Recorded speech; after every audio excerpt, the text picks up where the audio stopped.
Nah, halo, selamat pagi. Ketemu lagi sama kakak di pelajaran Bahasa Indonesia kelas 6 ya. Kita buka buku 6A di halaman 103 ya. Di sini ada teks ya. Hewan eksotis yang ada di Indonesia. Nah, di sini kalian disuruh menuliskan, tugasnya ada di halaman 104 ya. Kalian baca sendiri teksnya. Kalian disuruh menuliskan ide pokok terkait hewan eksotis berdasarkan teks yang kamu simak. Ingat, ide pokok itu setiap paragraf. Sebelum kalian menemukan ide pokok, kalian harus menemukan kalimat utama dalam setiap paragraf dulu. Nanti kalau udah menemukan kalimat utama, seperti yang kakak ajar waktu itu, waktu kelas 5 ya, kalian sudah bisa, baru kalian akan menemukan ide pokoknya. Diurutin dulu, oh paragraf pertama, ide pokok paragrafnya ini. Paragraf kedua, ide pokok paragrafnya, kalimat utamanya ini. Nah nanti kalian pasti akan menemukan ide pokok dari keseluruhan teks ya. Hewan eksotis yang ada di halaman 103 dan 104 ya. Nah, di sebelahnya sekarang di halaman 105. Aktivitas mandiri. Apakah kamu mempunyai hewan peliharaan? Buatlah tulisan tentang hewan peliharaanmu dengan cara mengembangkan ide pokok pada diagram flyer berikut. Nah, 1. Jenis hewan peliharaan di rumah. Kalian harus mengembangkan paragraf ya, pengembangan paragraf 1, 2, 3, dan 4. Gimana sih caranya? Kalian harus ingat dulu nih. Kalimat utamanya apa? Kalimat utama atau ide pokok paragrafnya. Jenis hewan peliharaan di rumah. Contoh. Karena kakak kurang suka sama jenis-jenis cupang, jadi kakak nggak paham ya. Kakak kurang suka cupang. Coba kita bahas soal es.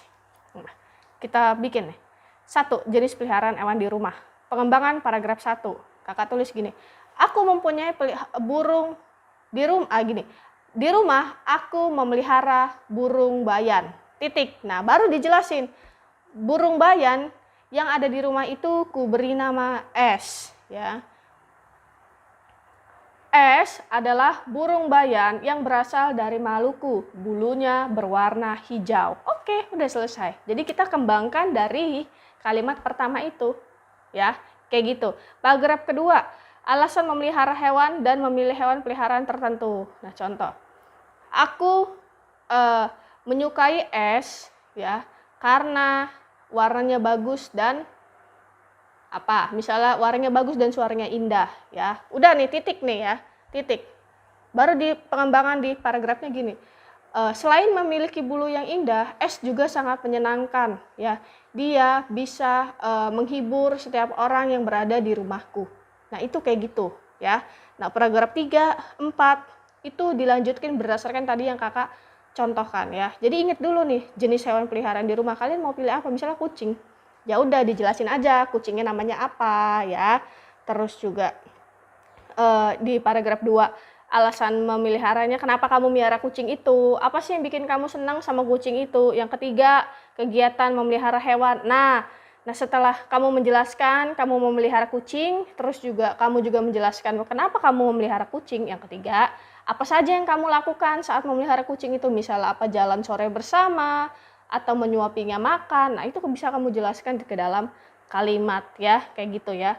Nah, yang keempat, manfaat memelihara hewan di rumah. Menurut kamu apa sih manfaat memelihara hewan di rumah? Kalau menurut kakak, memelihara burung, ya memelihara es ya, itu menyenangkan hati ya, mendengarkan suara dia, terus juga melihat tingkah dia yang lucu, itu bikin kakak seneng kayak gitu. Ya itulah ya. Oke, jadi itu ya. Di halaman 104 menuliskan ide pokok, tabel di bawah tidak perlu dikerjakan. Kemudian di 105 buat pengembangan ide pokok paragraf 1, 2, 3, dan 4 sesuai yang dari tadi kakak jelaskan. Oke, kita cukup sampai di sini pelajarannya. Kita ketemu lagi di pertemuan berikutnya. Bye-bye.